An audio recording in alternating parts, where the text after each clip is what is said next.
to actually modelling, in a sensible sense, macroeconomic where money matters. And the basic advance that I was able to build my ideas on came from the European school called the monetary circuit, or Circuitists. And they also argued you've got to model a monetary economy as fundamentally different to barter. What they did was, which is really brilliant, is they worked out a way of doing it as a sort of underlying perspective. And they see banks as active in the economy, not just passive, as in the way American post-Keynesians first did it, but active. And the major writer is a guy called Augusto Graziani. Now, even though he talks about, in one of the papers I've set for you, he talks about the stock of money being increased and decreased by how the central bank interacts with commercial banks, when he models it, or attempts to model it and does so verbally, he just talks about private banks alone, as if there's a pure banking system with no central bank in it. And he said, his starting point was, how do you understand money? How does a monetary economy differ from a barter economy? He said, you need to have a system in which money transfer buys goods. Okay. So he said, for a start, to be a barter model, you can't be using a commodity as money, because using a commodity as money is still in a barter system, fundamentally. It's harded up barter system if you use a commodity for money. So therefore, to be a monetary economy, you must be using a token, something which is essentially valueless, to enable exchange to take place. Now, if you're using something valueless, you still have to have the transfer of this effectively useless item as being accepted as final transfer. So it can't be a case of a credit note where you say, I owe you, and you get something off you in return for the I owe you, but you still have a debt obligation. So it must be something final. And equally, it must be something that doesn't give the person who creates it or the organisation that creates it the right to, go shopping by printing IOUs. Okay. So if you have a bank that issues the tokens, the bank can't use the tokens itself, for example. So it said all those conditions together said the only way that you can satisfy those conditions in a logical sense is to have payment being promises of a third agent being transferred from one person to another. And that's, I think, the really essential thing that helped me get the models I've built since together. That transactions aren't a case of two people each trying to flog a different commodity for each other. It's three-sided with a buyer, a seller, and a banker. And therefore, banks are essential. Again, the same sort of proposition coming out of the macro data. So he said when you have a payment made by means of a check, then what you're doing, the buyer is satisfying the seller by giving the seller a promise to pay from a bank. So he said that's the essential idea. The one person has gone from being a creditor of the bank to another person to a debtor. And even though you're using promises to pay, it's somebody else's promise. There's no seigniorage involved in your commercial transaction. So he said any monetary payment therefore must be a triangular transaction involving at least three agents, payer, payee, and the bank. I think it's a beautiful, deep insight into the nature of money. So if you're going to model a capitalist system, you must have at least three agents. You have to have a buyer or a seller either wants to flog a commodity, a buyer who's got money in the bank account, and a bank that records the transfer. Even though they're doing it through cash, ultimately it's through this sort of buyer-seller-banker arrangement. Now, the way that neoclassicals think about it is two persons and two commodities. A buyer-seller and a seller-buyer who both have what the other one wants, and they work out some sort of relative exchange rate. Is that that's not capitalism. It might be an interesting model of a primitive, well, actually not a primitive village, but two primitive villages that are normally at war with each other, how they manage to get a transfer of products, but it's not capitalism. So this barter vision, which is the standard neoclassical thing, here's A trying to flog cameras and B's trying to flog apples and they've got to work out a relative price. That isn't a capitalist economy. It's not a monetary economy. It's a vision of a barter economy. Okay. The real world is a monetary economy where you have a buyer who's trying to sell some commodity, B who wants to buy it, and a bank that makes the transfer of money that affects the sale. So A's trying to flog cameras to B, and B says, yeah, I'll have the camera. Here's a transfer of money from my bank account to your bank account. And that's what enables the transfer to go ahead. So, and this applies also when you get to banks themselves. They've got to have a third party through which they can settle their accounts. It's one of the primary roles of the central bank. So you also can't lump banks and firms together because they're essentially different. You've got to treat the finance sector as different to the non-finance capitalist class. So firms are buyers and sellers of commodities and they use banks for payments. Banks produce the means of payment. So you can't lump the banks and the firms together. And I think this is all brilliant stuff. And it gives you a very, very different view of an economy to neoclassical theory. The trouble is when Graziani and his fellow circuit theorists tried to model it, because then they got caught up in making logical errors. And it's also one reason why I have such respect for Schumpeter, because he's the only person I've ever read who's written through an entire book verbally, never made a logical error. So they require insights from dynamics to do it properly, but they don't have that mathematics. What ended up happening is they confused stocks and flows in a verbal model. And it began by talking about the creation and destruction of money, starting with the model. He talked about having a central bank, but in fact it only had capitalist workers and bankers. And he had a range of false conclusions that came out of that, which really persisted for 20 years until I managed to build a dynamic model that I'll show you next week that solves all those problems. But he starts by saying that you had talked about putting firms in the commercial sector, labour into household, banks into the banking sector, and you then have the bank creating firms a right to finance. And so, giving you a line of credit effectively. And he then said the loan is used entirely to hire workers, which is a bit weird. He said, so at the end of the production process, they said, well, what happens is the only external purchase is the labour force. So he actually has the capitalist borrowing the money and handing over the whole lot to workers in wages, which I think is a bit bloody weird, okay, to start with.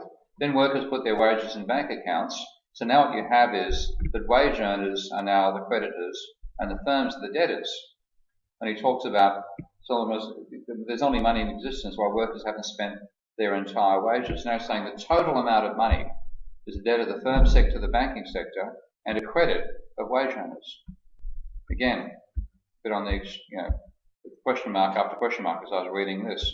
Then, when workers either spend or buy bonds, they extinguish the debt that the banks have, or the firms have to the banking sector, because the firm that gets the money and they can pay the banking sector back.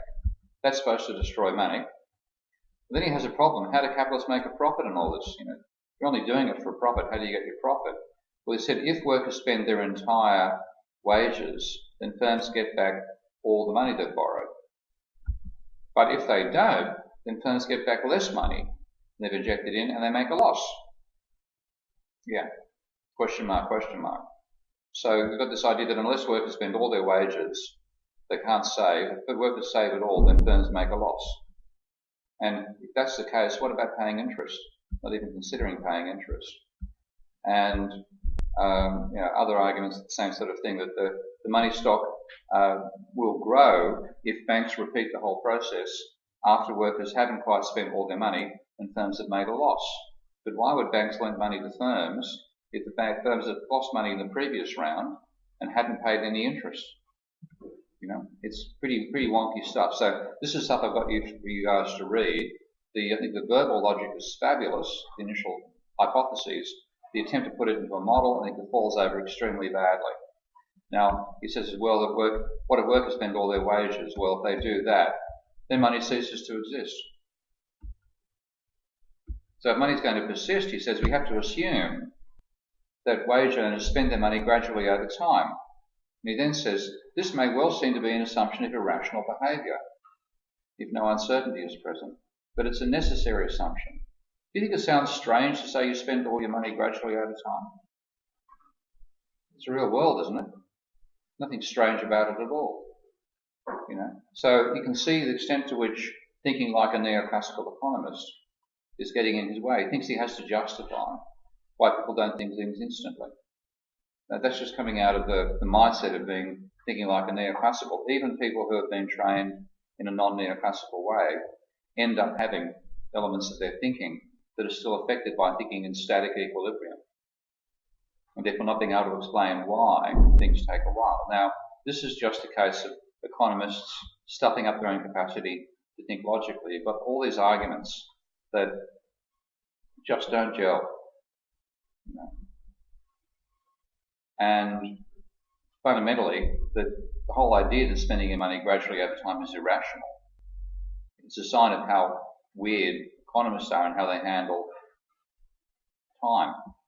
And when you look again, people after Graziani tried to extend the model, and this is another Italian academic, Riccardo Bellafiore, saying, for example, for the sake of simplicity, we exclude the payment of interest to the banks. I'm sorry, no can do. That's not simplicity. That's, banks don't lend money unless they get interest back, unless you can explain how they do it. You haven't got an explanation. He's also got the argument that firms can't make profits, which again is strange because this school of thought was very heavily influenced by Marx, who talked about capitalists accumulating surplus value. There's all sorts of problems here. And Philippe Louis-Rochon, who's a French-Canadian economist, put it beautifully, saying that explaining monetary profits has always been a conundrum. How does M become M plus in Marx's terminology? Now, it's all a case of not being able to think dynamically. And if you look at Keynes, who is better trained in mathematics than most economists are today, and also the great logical thinker, he got it right, because talking about this idea about planned investment being financed before you had the savings, he also looked back at the general theory and said, well, this implies another source of demand for money. But he talked about transactions and speculative and precautionary motives. But he says also a fourth crucial motive, and that's the need for finance, the finance demand for money, before you invest. And he said he should have actually included this in the general theory. I now think I would have done well to emphasize this when talking about the demand for money. So he would actually have gone back and rewritten the general theory to make that a far more central part, had he ever had the chance. So he sees the finance demand for money as a prelude for investment.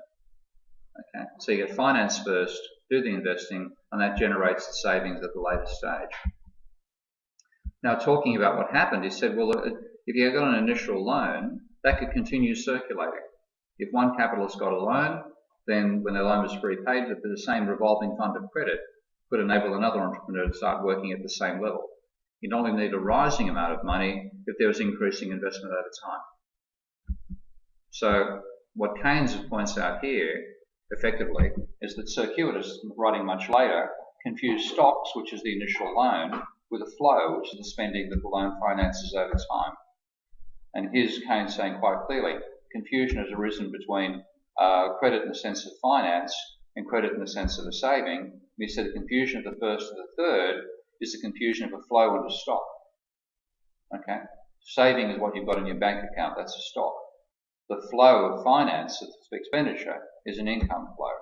And he said credit in the sense of finance looks after a flow of investment. It's a revolving fund. You can continue ticking over.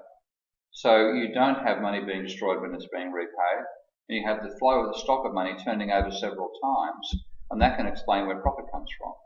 Now here again we've got clearly, endogenous money in Keynes' thinking. I've covered that already, so I'll dive past that bit.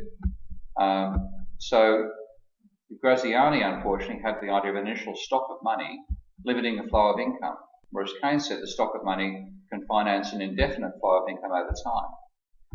So Keynes was right and the securities were wrong, but Keynes also argued that you didn't need to include money explicitly in your modelling, whereas the securities are saying you must have modelled money explicitly in your system, and this is the way to do it. So I think Keynes was right, and so are the securities, but then carried on with other elements of it, talking about banks having a debt and Bank A repaying Bank B through the central bank. So you have another triangular relationship at the stage of one bank having to transfer money to another to make up what happens at the private level where one person transfers money from one bank to another.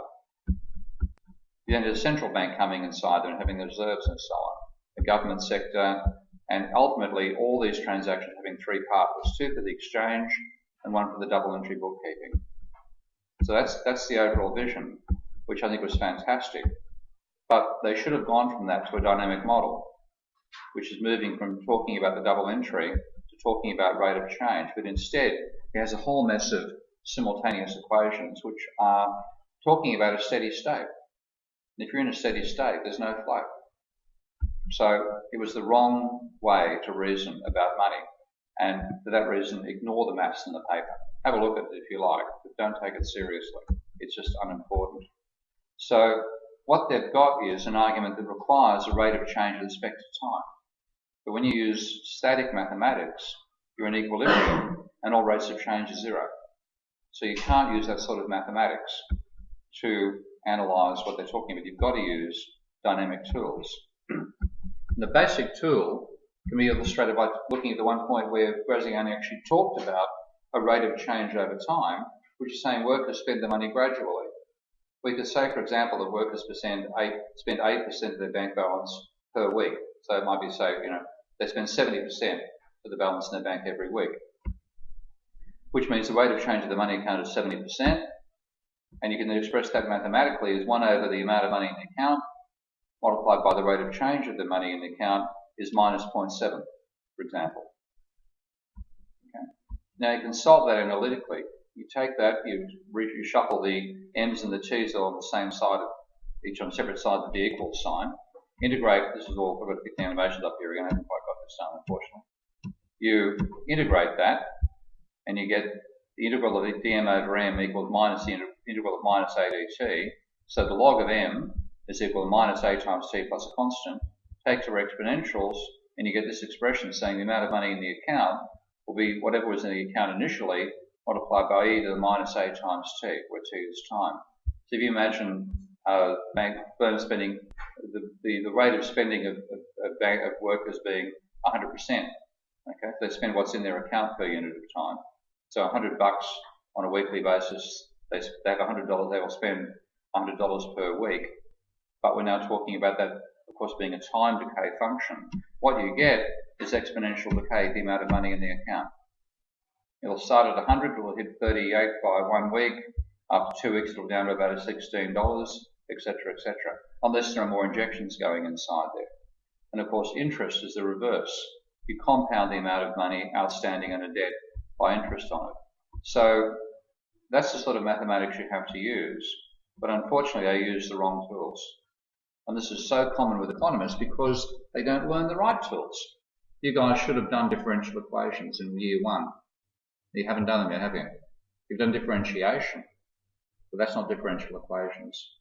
So it's differential equations talk about the rate of change of a variable with respect to time, where the value, the rate of change, can depend upon the variable itself.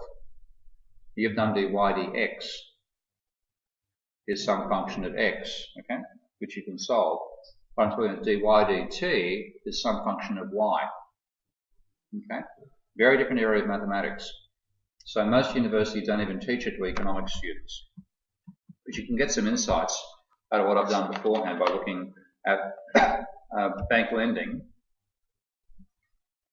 So you need a rate of change function for new debt issues. And firms have to be aiming to make a profit. So the level of borrowing will be a function of what they think expected profits are going to be. And you've got to be able to lead from investment to rate of change of capital to profit to investment again. So you can bring all this stuff together, which I'm in the next couple of weeks. So there has to be output produced, and you've got to price the output. You must turn a physical surplus into a monetary profit, and your sale price has to exceed your cost of production. So what Graziani was trying to lay out was only a tiny part in the entire process. And you can imagine it looking like this. Here's a bank, lends money to a firm, which hires workers. You put the money back in a bank, and the firm then buys stuff of other firms, who puts the money in other banks, and the central bank has to reconcile the gaps between those different banks. And then you have production taking place, which workers work inside the factories producing output. And the output is sold between firms and to workers and so on. And you start getting this incredible mess of lines. But you can actually model that mathematically, and I'll show you how to do that starting next week. So Keynes had it right, but you've got to bring it together using modern tools of modelling, but modifying them to take account of the fact that you have to have banks inside there to begin with. So you approach the bank, you're going to open 2 accounts, a loan account and a debit account. Okay? Credit account and a debit account. So you're going to have both the loan, you've got to pay interest on the balances, and you've also got to repay the loan. All this stuff has to be brought together. You hire workers, and they then consume, etc., etc. Goes back to the firm again. So you've got to put all that sort of stuff together. to get your overall analysis of capitalism. And of course you should know how to do it, but you've never actually been taught. So what I'm going to take you through the next week is how to actually build this stuff all together, using what Graziani and Circuitist put together, but using the right mathematics. And it's going to be a bit of a challenge, but I hope you enjoy it.